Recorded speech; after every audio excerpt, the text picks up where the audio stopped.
Welcome to Movie Channel.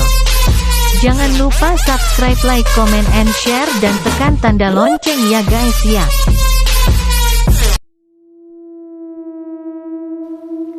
Loh, lagi telung dino kok kaya ngene iki piye ceritane? Kok iso? Lagi 3 hari kalian dapat kejadian kayak gini? Ini kan kalau soal perasaan kan harus lebih lama. Kata Pak Yai. Ngapunten Pak Yai. Awalnya itu dari Mas Angga. Kataku. Iya benar Pak Yai. Semua ini memang berawal dari saya. Saya lah kok suka sama anaknya Bu Lura. Mbak Puspa pada pandangan pertama. Kata Mas Angga menjelaskan. Terus? Lalu kita kan bertemu di sungai. Setelah itu waktu ada kunjungan kerja kita ketemu lagi 2 kali itu. Dan yang ketiga kalinya kemarin di rumahnya Pak Lurah. Dek Puspa ngasih makanan sama kita. Katanya dari hajatan di kampung sebelah. Lalu Dek Puspa bilang suruh menemuinya nanti malam. Dek Puspa tapi tidak mengatakan kita ketemunya di mana. Lalu waktu malam itu saya tidak tahu kenapa tiba-tiba saya begitu gelisah ingin ketemu Dek Puspa. Seakan-akan saya tuh ada yang memanggil-manggil nama saya untuk menyuruh datang ke tempat Dek Puspa. Akhirnya saya pun nekat. Saya mengajak Mas Sony. Dan ternyata Mas Sony pun menyambutnya dengan senang ajakan saya itu. Lalu kami pun nekat pergi ke desa Kantil. Waktu itu kalau tidak salah jam 1 atau jam 12 malam, saya lupa. Tapi ketika di ujung kampung, di saat perbatasan desa Kenongo sama hutan Mulingi, saya melihat Bu Lurah sama Dek Puspa. Motornya lagi mogok Pak Yai. Akhirnya pun saya berhenti. Lalu saya menolong mereka dan saya pun mengantarkan pulang. Lalu sesampainya di desa Kantil, kami pun ngobrol-ngobrol sebentar. Dan saat kami mau pulang pun Bu Lurah melarang kami. Katanya bahaya sekali kalau misalkan kita sampai pulang. Itulah awal pertama kali kami disuruh menginap di rumah Bu Lurah. Dan kami pun juga karena belum tahu medan, akhirnya kami pun mengiyakan. Saya dan Mas Sony tidur sekamar waktu itu. Tapi Mas Sony setelah saya tertidur, dia diam-diam menyelinap pergi ke kamar Bu Lurah karena Bu Lurah membangunkan dia untuk menyuruhnya pindah tidur di kamar Bu Lurah.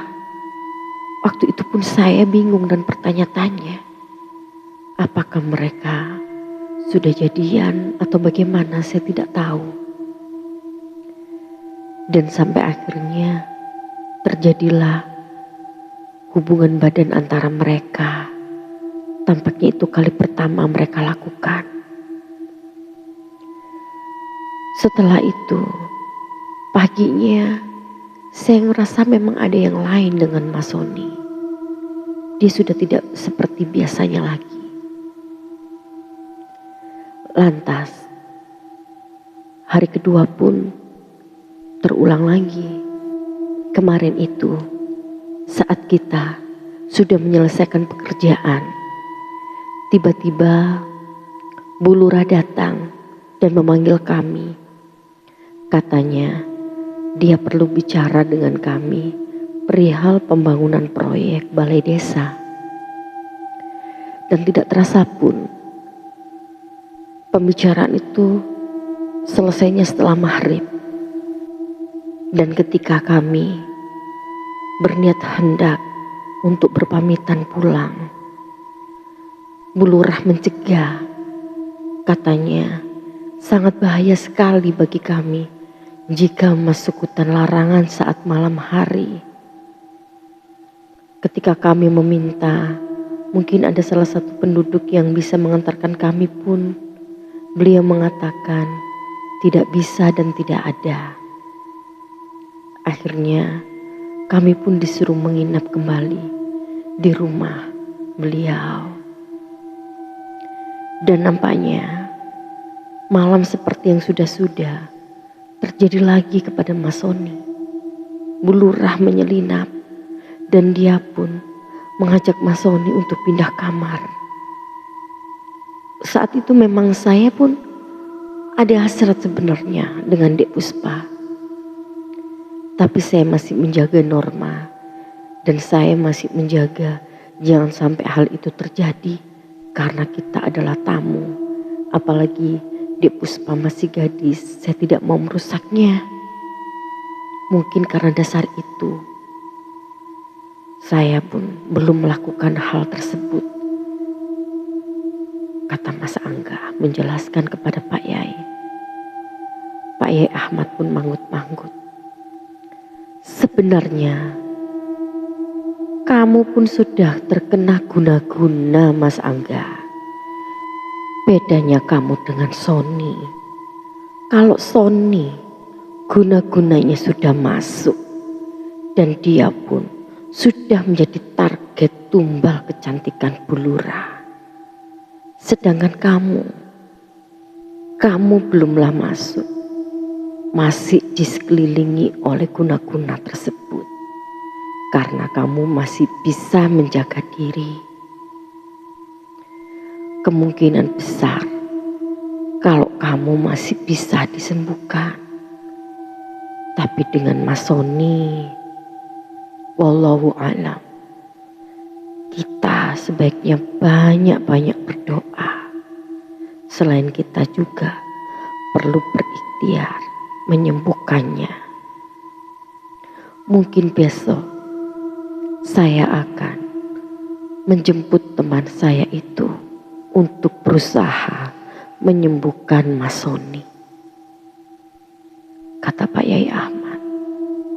Kami semua yang ada di sana pun manggut-manggut dan mencerna semua penjelasan dari Pak Yai. Lalu Pak Yai pun memberikan sebutir kelapa hijau kepada Mas Angga dan tentunya kelapa itu pun sudah didoakan olehnya. Mas Angga pun disuruh meminum, tapi sebelumnya banyak juga doa-doa yang dia bacakan sebelum meminum air kelapa hijau tersebut. Tak seberapa lama pun dari dia meminum air kelapa itu, dia tampak muntah-muntah dan dia pun mendesis seperti ular. Tak berapa lama pun Mas Angga pun dia kerasukan sosok yang meliuk-liukkan tubuhnya seperti ular.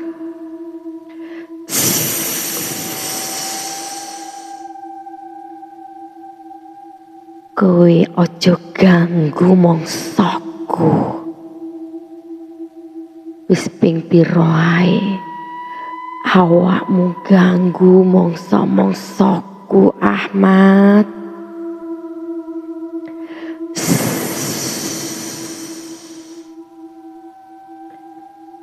Kata sosok itu.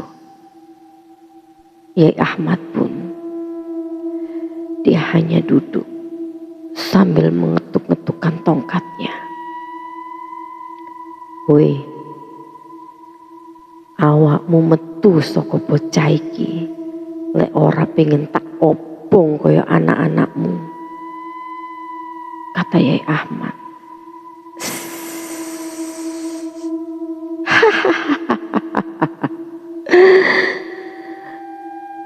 Aku ora wedi blas ambek ancamanmu. Ilmuku luwih dhuwur saka awakmu.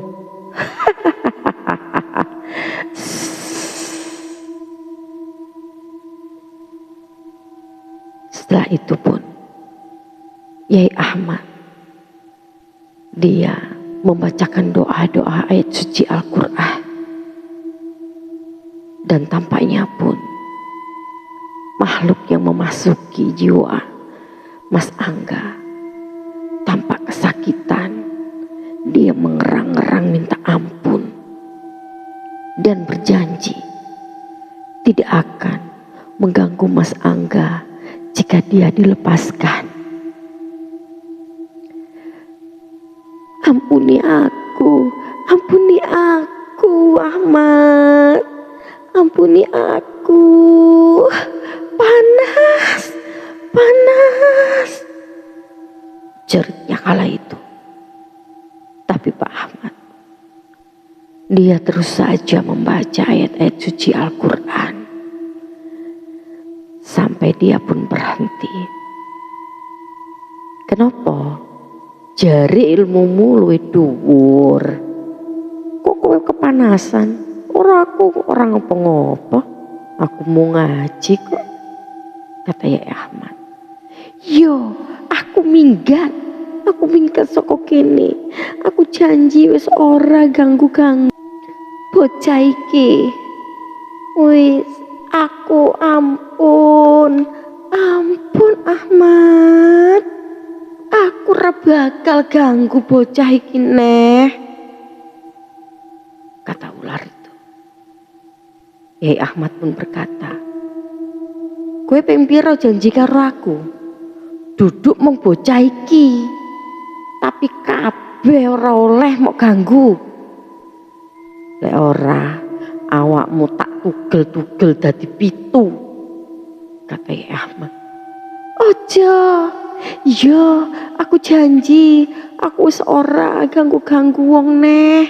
Aku kapok, tenan. Wis cukup, awakku mau tugel-tugel iki wis. Ojo ditugel neh. Hibahnya kala itu.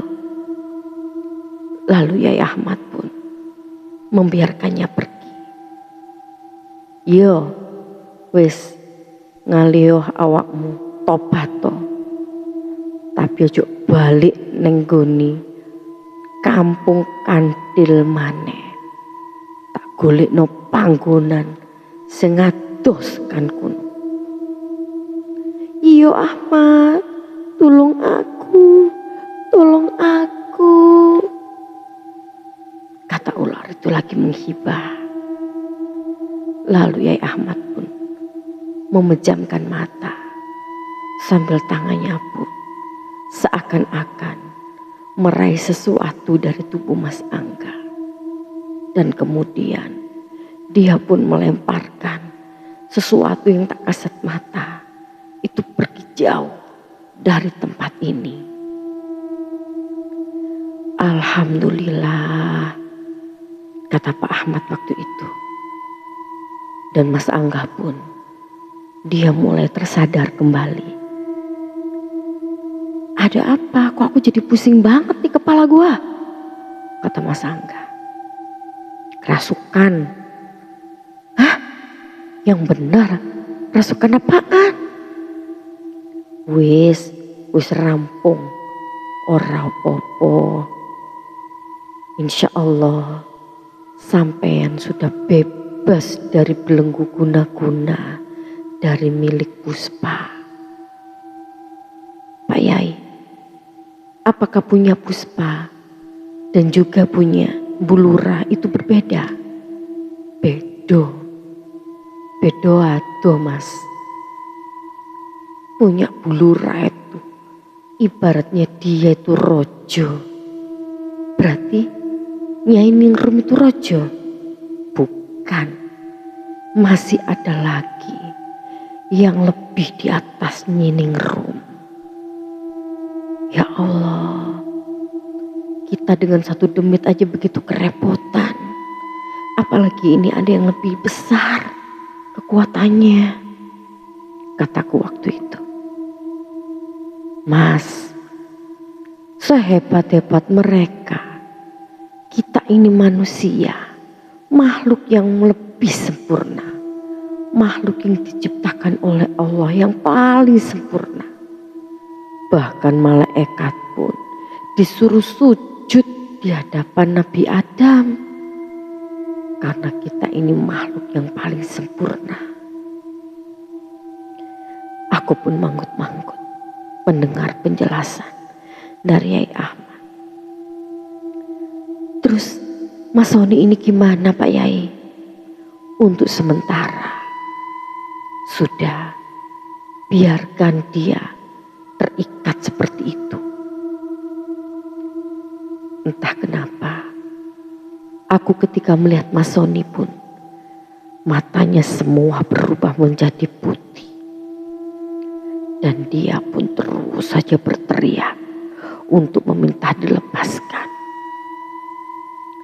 Pak, bisa ndak membuat keranda dari bambu? Kata Yai Ahmad. Keranda? Iya, wis ora usah apik-apik. Digawe kaya kandang ayam ngono kuwi lho Pak. Tapi bentuke sesuai panjang kayak pendoso. Saged Pak, saged. Kata Pak Sugeng waktu itu. Dan dengan cekatan pun Pak Sugeng pergi ke belakang untuk mengambil sebilah bambu dan membuatnya. Dan setelah jam 10 malam pun keranda itu pun sudahlah siap. Pak, tolong ambil kain hitam legam ya. Lalu Pak Lurah pun dia bergegas pergi ke dalam rumah dan mengambil kain hitam legam. Kemudian Yai Ahmad pun dia menutupi tubuh Mas Sony dengan keranda dan juga kain hitam legam itu. Suasana tampaklah amat sangat menyeramkan. Kowe tak kunci ning kene. Sopo-sopo sing ning jero ora iso metu. Sopo sing ning jaba ora bakal iso mlebu. Kata Yai Ahmad waktu itu. Lalu kami pun disuruh keluar dari kamar Mas Sony. Mas Sony yang tadi dia berteriak-teriak untuk minta dilepaskan.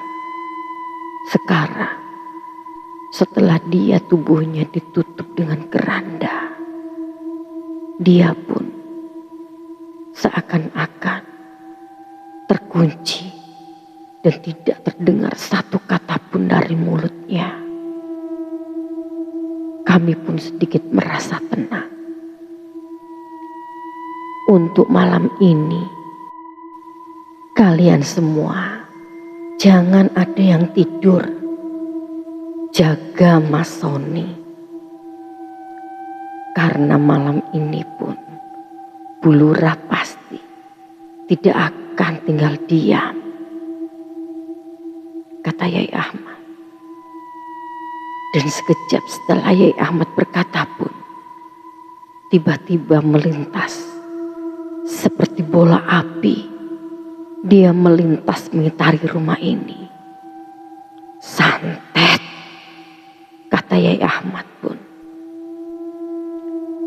Kemudian Yai Ahmad pun dia membacakan satu doa dan terdengar ledakan di atas rumah yang sangat dahsyat. Bu Lurah ngirim teluh ning omah iki.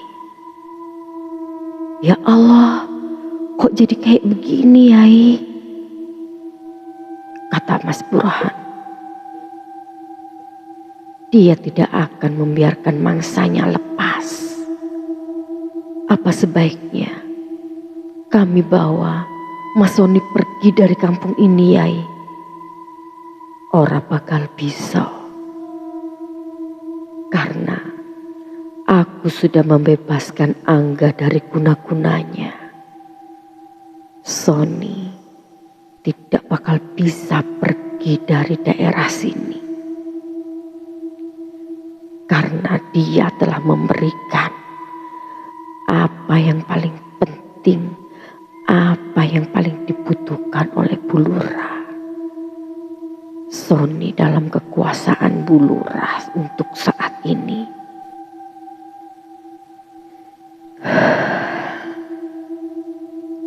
Apa yang harus aku katakan kepada bos dan juga keluarga Soni? Kata Angga pelan. Aku melihatnya. Begitu tampak wajah itu. Penuh dengan kesedihan, penyesalan, dan rasa yang bermacam-macam. Aku tahu, Pak, semua beban ini ada di pundakmu. Mungkin kau memang ceroboh, tapi masalah ini sudah menjadi takdir. Kita tidak perlu merutuki, menyesali. Yang penting kita mencari solusi, jalan keluar dari masalah ini, kata Pak Agus. Aku pun merasakan apa yang dirasakan oleh Pak Angga.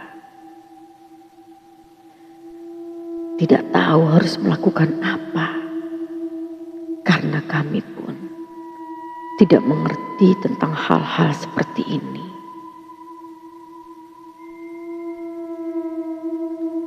Setengah 12 malam pun keadaan sangatlah dingin.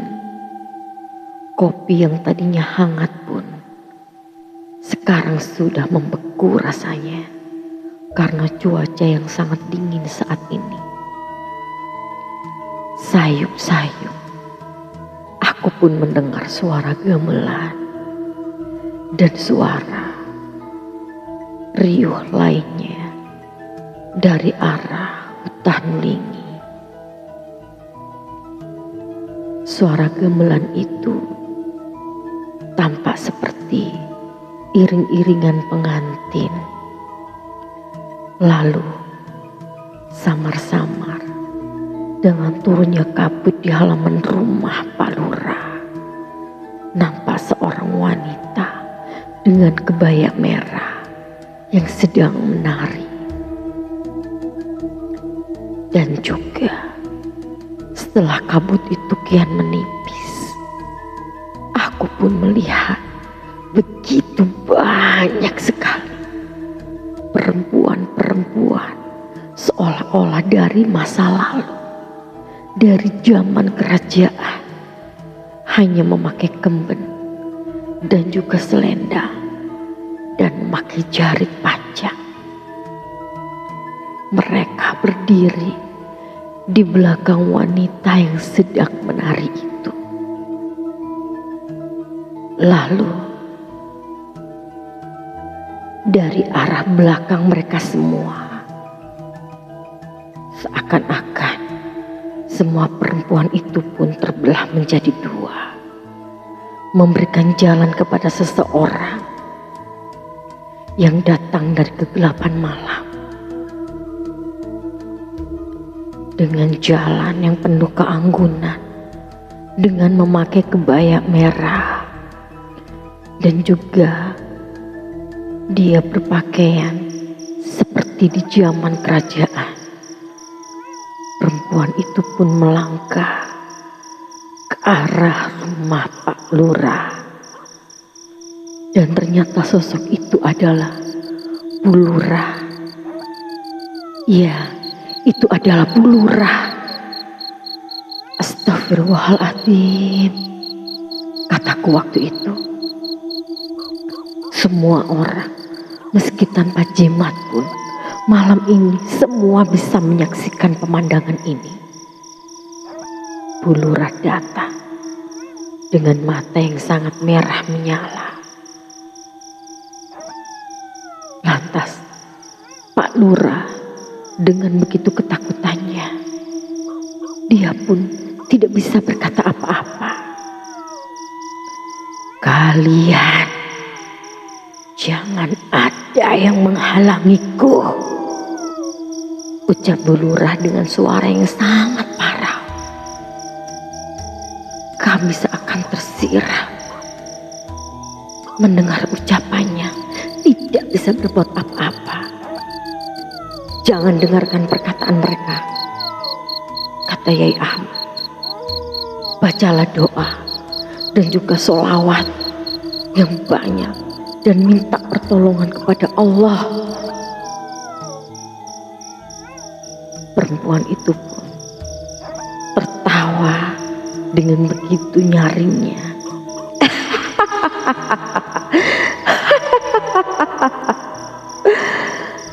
"Kau tidak usah berulah, Ahmad.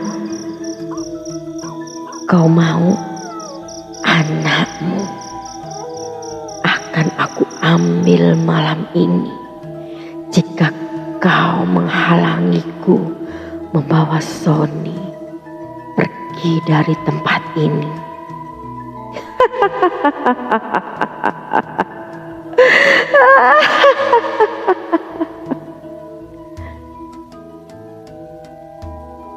Pak Ahmad seketika pun dia terduduk lunglai. Dia mengingat kejadian 2 tahun lalu ketika istrinya telah meninggal dunia karena dia melawan Bu Lurah. Bu Lurah pun melihat tajam ke arah Pak Lurah. "Dan kau, kita sudah sepakat untuk tidak saling mengganggu. Lantas kenapa kau menggangguku?" kata Bu Lurah dari desa Kantil itu. Pak Lurah pun dia bilang, "Aku tidak ingin mengganggu siapa-siapa, termasuk mengganggumu, Nyi. Tapi aku punya tanggung jawab dengan pemuda ini. Mereka semua adalah tamuku.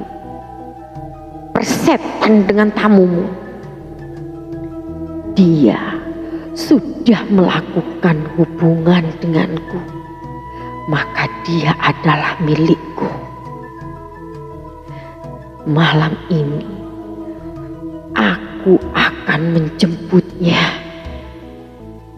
Beruang! Tiba-tiba ada suara gaduh di dalam kamar Sony. Dan tiba-tiba pula Sony berada di belakang kami. Kami semua begitu terkejut. Sony seakan bagai kerbau yang dicucuk hidungnya. Dan dia pun melangkah dan terus melangkah melewati kami. "Sony, jangan pergi, tetap, jangan pergi." Burhan dan Pak Hapus berusaha mencegah. Tapi seakan-akan ada kekuatan lain yang masuk ke dalam tubuh Sony. Semua orang berusaha memegang Sony. Tapi Sony, dia dengan mudah menghempaskan semua orang. Dan dia pun terus melangkah ke arah Bu Lurah. "Aku mau menjemput pengantinku. Jika kalian sampai keluar dari batas garis ini, maka jangan salahkan aku. Jika kalian pun akan menjadi tumbal bagiku selain Sony."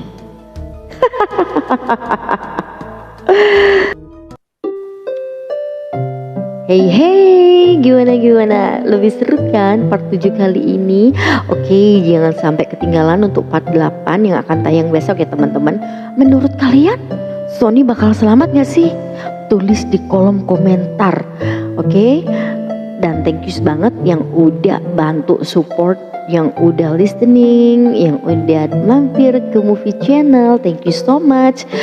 Semoga Tuhan selalu memberkati kalian semua. Semoga Tuhan selalu memudahkan jalan hidup kalian. Thank you so much. Dan akhir kata, assalamualaikum warahmatullahi wabarakatuh.